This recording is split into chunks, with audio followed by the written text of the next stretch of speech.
was really, it was just a nice car. The team did a great job, as always. They always give me a fantastic car here. You can't win a race around this place without having the best car in the field, and I feel like I've always got that when we show up. Questions for our champion now, 5-time winner here at Iowa Speedway. We'll begin with Nate, and then over here with Wolfgang and Bruce. Nate Ryan, ABC Sports. Joseph, you were really upset. I remember last year after qualifying too. I think you were second in both races behind Will to start. Is the way you drive the track that you're doing something wrong, or is it like setup, or? I mean, it's a combination. It was mostly set up today, which is not on anybody. I'll say it's on me. Like, I just didn't quite know where we needed to be. You're kind of guessing. We were supposed to originally qualify at 8:30. It was going to be a lot colder, and so you're basing the setup around that. And then you have to think about the race. Like, we were also probably a little bit more lean to the race maybe than other people, because you just gotta choose a little bit. The temperature's going to keep rising in the race. If you want the race car to be right, or do you want the qualifying car, and you're kind of in the middle a little bit. So I don't think we were fully optimized for qualifying, but I also just didn't get the balance right. And it's purely just that. Last year was the same deal. I'd say maybe last year I could have done a little better personally too. Like, I just didn't drive hard enough. So I was kicking myself for that. I felt like I drove hard enough today. I just didn't have the balance that I needed. So we were pretty upset about it, but we knew we'd have a chance in the race. We've got a great car. We knew that right from the jump. It was just a matter of, I just felt like we could do more today. And even leaving now, I'm like, we just got a lot of homework tonight to be even better. I just feel like it was good, but it wasn't quite good enough. Like, it's gonna need to be better tomorrow, is my feel. So yesterday you were telling us about how you went like a step beyond being a teammate to Scotty and showed him everything about this track, and he was explaining that after qualifying today that it was on this flight that you reviewed like every lap that he had made and every lap you made or whatever last year. Did you have any regrets about that in the closing laps, or knowing that he was like breathing down your neck at some points during this race? I knew he knew everything. I've tried to be as transparent as I can with him as a teammate. He's been, he's a great member of the team. He's a good pal. I want to kick his ass as much as anybody. It's got nothing to do with that. Like, I'm not giving him any favors necessarily. I just think it's the right thing to do. If your teammate, wants to learn something, I hope he would give me the courtesy the same way. If he, when he's got something on me, I want him to teach me it. I think that's how it should be. You don't always get that, but I'm happy to teach him what I know. And I look at it that it doesn't really matter if he knows exactly what I know. Then it's just going to come down to who's doing a better job. And if he does a better job than me, then he deserves to win. So I hope he doesn't do a better job than me tomorrow. But if he does, then he'll be a deserving winner. So he's let's see what happens. He looked really good today. I'm going to have to probably step up a little bit more tomorrow. And then last note for me, in victory lane, you were obviously upset with some of the lap traffic today. Pato and Scotty were both in here and shared your concerns about that. Are you going to name any names for us? Is there anybody you want to call us? There's a lot of people. It's one thing. It's one thing if you're leading the race. You're leading the race. You're really within your right. If you're fighting with people around you, 7th, 8th, 9th place, they're all fighting. You're within your right to to fight as hard as possible. And I think, the way the rule is written, it's also legal for them to fight to the death to stay on the lead lap in front of the leader. It is legal, but I can just tell you, you're not making any friends when you do it. You really aren't. And it's just, there's 20 laps to go in the race, and I was getting driven like it was literally to the death for the end of the Indy 500. Like, it was just crazy. I couldn't believe the way people were mirror driving. I've never seen it that bad here. Normally if you're the leader, you get you're not getting a handout, but you're at least getting the courtesy that you are the leader and you're about to get lapped. Okay, so you don't have to pull over, but just don't be aggressive and weave in front of the leader, block the leader, chop the leader. There's just a point where you've got to understand that comes back around.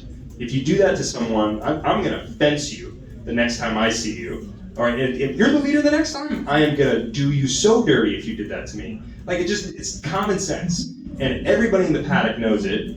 And they're just, for whatever reason, there's people that just can't get it.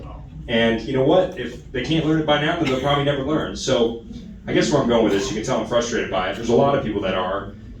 I can't change other people's behavior. So if they're going to continue to do that, I've just got to study and figure out how to counteract it, because that's how they're going to play. And I'm going to assume they're going to play like that tomorrow, and I just got to be in a better position and better equipped to handle it. Scotty said you might go talk to some of them tonight. Oh, I'll talk to some people tonight too. Yeah, they got to know. I mean, look, it's not cool. It is not cool. If you want to play that game, then that's fine, but you should be thinking long term. Wolfgang. Joseph, first, congratulations. You just said earlier the car was good enough. Nevertheless, you said the car is still good enough to be beaten away. It's definitely in the window. There's no doubt. I think the tough thing about Iowa is the window is so tight here. You can have a stint where you're really good and a stint where you all of a sudden lose a ton of potential and time on the average, and it's really easy to bounce back and forth between perfect and way off perfect. So I think the car's in the window. We just gotta maybe clean some areas up. I gotta get some new tools in my toolkit. Figure out how can I arm myself a little bit better for the way everything is flowing nowadays. Everyone is stronger. I mean, it looks like that. Everyone has more maneuverability. Everyone is getting coached by their spotters now on exactly how to race people hard. So it is a tougher game than I think it's ever been around here. But our car's capable. We just got to make sure we maximize it. Bruce.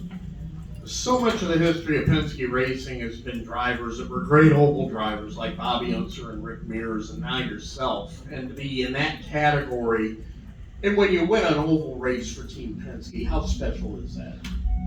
I don't really feel differently about it than any other track, to be honest with you, Bruce.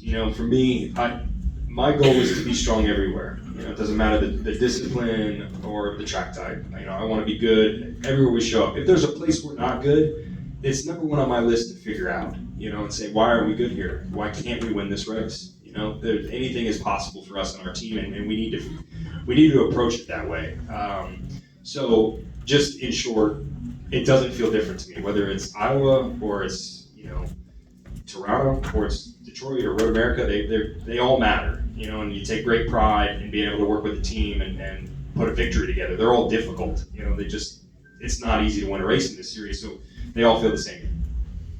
And just obviously the goal is to come here tomorrow and win again. How do you feel the prospects are coming out here and getting out the broom?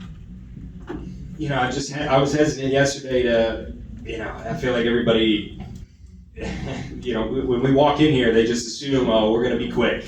And it's not the attitude that you can have. You just can't feel like there's anything given. And I think we did a good job today recovering. I was really proud of the team.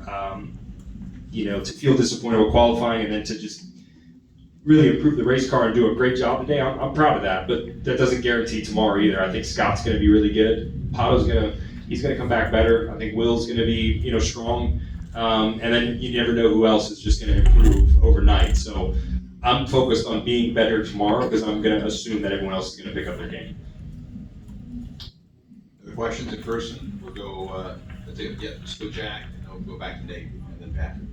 Joseph, obviously laser focused, you can tell that, and obviously frustrated about the traffic and stuff like that. Do you feel like I don't know if you feel like you're putting more pressure on yourself this weekend because of maybe your own expectations or what everybody else is expecting you to do, and you refer to when you come into this place. It feels like you're quite pent up at the moment. Like, is that pressure you're putting on yourself this weekend?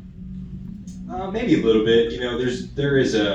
There's a pressure that's on us. I know when we show up here, it's that assumption. It's the assumption that we're going to be great.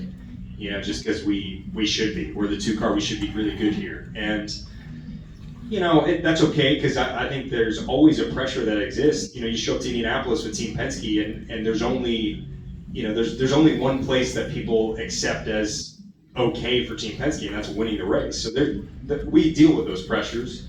It's not like it's something new.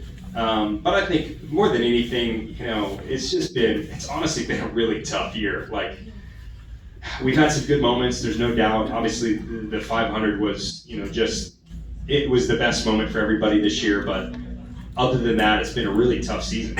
Really, really tough. So, it just feels like one of those grinders again. We grinded last year. And I just want to figure out how to get us in a place where we're not grinding, and trying to figure it out week to week. And I've got all the confidence in the world. I mean, the tough thing for me is like I know the potential of the team. I really do. It's there. It's always been there, and I just want us to realize it more. And so we're continually working on that. And for me, I'm just a perfectionist, and I think working towards that potential and maximizing it is what you're seeing from me. Have you thought about the points at all in terms of what today means for that, and if you allowed yourself to kind of think about that, or is your focus totally on tomorrow and not trying to keep that out of your mind totally? Yes and no. I'm very aware of it. I've seen it climb from the beginning of the season. Alex has had a great run. He's really had no bad races, and I explained this in the past that when you're a great driver like Alex and he's got a great team around him, and you don't have any bad races, that is what happens points-wise. You build up a cushion the way they have. It's a tough deficit that we're in. I'm aware of it. I'm not putting any pressure on this weekend or to the end of the year. It kind of is what it is, right? I can't control what happens with Alex. I think the odds are higher that he has some bad luck at some point, but that doesn't mean